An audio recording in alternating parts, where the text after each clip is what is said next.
So in Chris Haslam's interview on the 9 Club, he went over a little story about how he basically got so dehydrated when he was out skating at the barracks that he almost died. I was just trying to skate. I skated hours, filming with Chase, not doing anything. Like just, oh God, killing myself, not drinking water or anything. It was like, dude, after a few hours, I got to stop, man. I'm feeling crazy. So he's like, you should probably go to the hospital. And the guy took my blood and he's like, dude, you are so messed up. So in this video on the Daily Push, I'm going to be covering how not to diet, along with why staying properly hydrated during your sessions is essential for maintaining performance, along with some basic guidelines to help you maintain an optimal level of moistness throughout your sessions.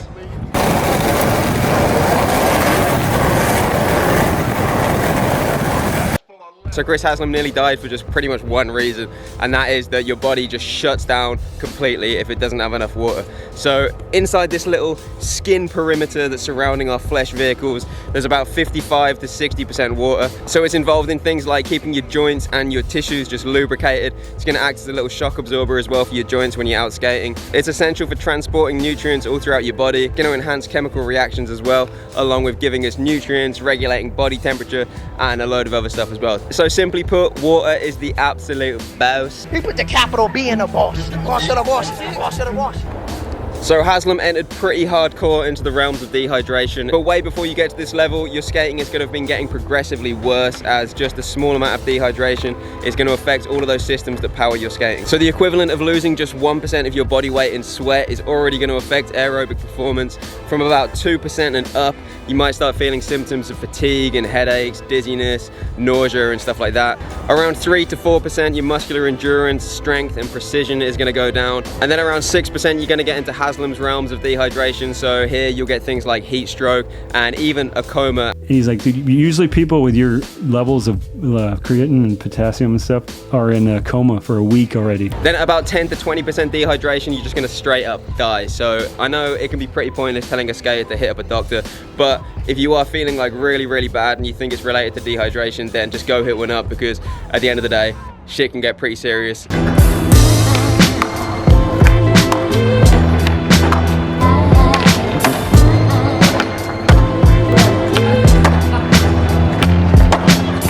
So obviously then, to maintain performance when we're out skating, we need to make sure that we maintain an optimal level of moistness and hydration. But before you go and down like 6 liters of water, just know that staying hydrated is a 2-part equation. So first you got the obvious of like how much water you're getting in from food and drinks versus how much you're getting out through things like piss, shit, and all those other lovely bodily juices. And then you've got the second, lesser known half of the equation, which is how much electrolytes you've got dissolved in that water in your body. So when you think of electrolytes related to skate hydration, just think of sodium and potassium.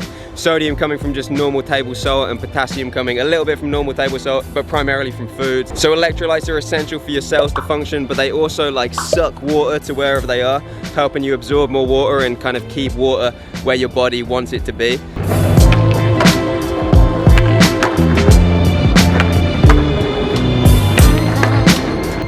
Alright, for how much fluid lubrication should you be providing your body when you're skating and just in a normal day as well? So I'm going to split this up into 3 categories.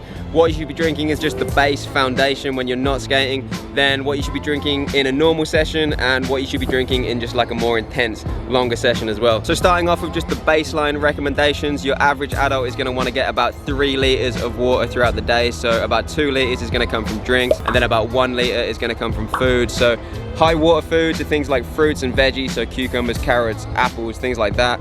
And when it comes down to electrolytes, you don't really need to worry too much, as long as you're applying the knowledge from the other nutrition videos and just eating a wide variety of whole and minimally processed foods, and not going like absolutely crazy with the amount of salt that you add to your food, then you should be just fine. So one classic method for checking how hydrated you are is looking at the color of your piss. So to do this, you can just take a piss in something like your breakfast bowl, maybe a coffee cup or something, and just having a little look at the color. We're aiming for like very light yellow to about golden yellow, that kind of range. And if you look in there and it's like Haslam brown, then you know that you probably need to drink some fluid. Went to take a piss and it was like Pepsi It looked like Really? it Like looked brown, Yeah, like- it was like brown. And actually, now that I think about it, like maybe it's best to just do it straight into the toilet. Like you don't need to do it in a coffee cup. Maybe you end up like confusing your coffee with your piss. Could be a mess. So yeah, just do it straight into the toilet bowl and just have a little glance. So I've also made a daily push piss chart that you can download and stick on your bathroom wall. It's got the optimal shades of piss on there, so you can match it up.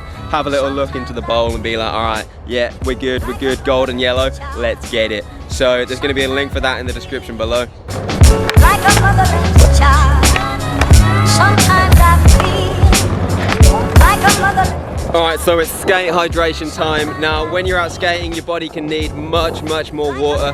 The sweatiest bastard alive recorded lost something like 4 liters of water every hour, like during some training for the Olympics. So yeah, your body needs much more water when you're out skating and doing any kind of exercise. So on top of the baseline recommendations, for just a normal session that's like not super intense and is less than 2 hours, you really don't have to get too tech. So just think like a half liter to a liter every hour when you're out skating, and then in the hour afterwards as well, another half to 1 liter. And the electrolytes that you get from your diet should be enough, but certain situations are going to change the amount of fluid and electrolytes you need. So really hot and dry conditions, high altitude, and if you sweat a lot as well, they're going to change those needs. So mess with different amounts and see what works best for you, but just make sure that you're sipping regularly throughout the session, because there's a delay between the signals of thirst and how dehydrated you actually are. So by the time you actually feel thirsty, you might already be like 1 to 2% dehydrated, which obviously if you're just chilling at home, it's not going to be a problem. But if you're out skating, then maybe it's going to start affecting your performance, and it will just be much easier to just get into those more severe realms of dehydration.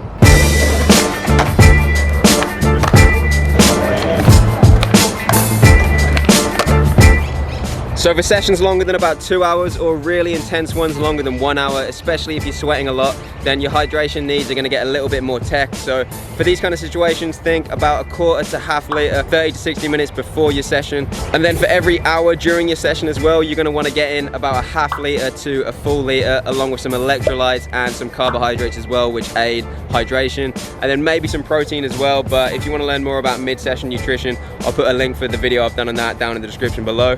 And then at the end of your session, you're going to want to get in the same as well, so half a liter to a liter, along with some electrolytes and carbs and maybe some protein as well. So at sessions like these, where those sports drinks can actually be pretty beneficial because they've already gotten those electrolytes and carbs already like pre-mixed in the right amount. You can also check out the DIY skate energy drink that I've done as well, which is the same concept. It's got electrolytes and carbs in there as well. I'll put a link for that video maybe like around here somewhere or down below. But whatever fluid source you choose, if you choose the DIY skate energy drink, if you choose sipping straight from the swamp, just make sure that you don't overdo it, because your body can only absorb about 1.5 liters every hour anyway.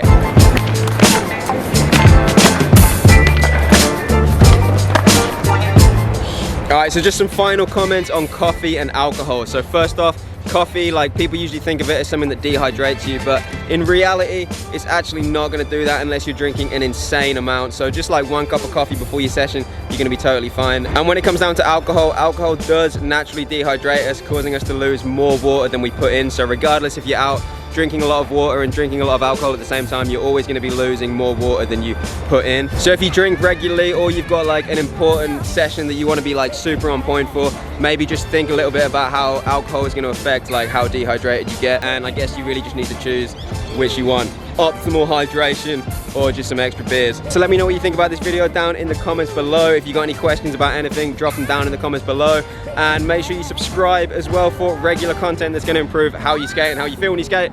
And that is it for this one.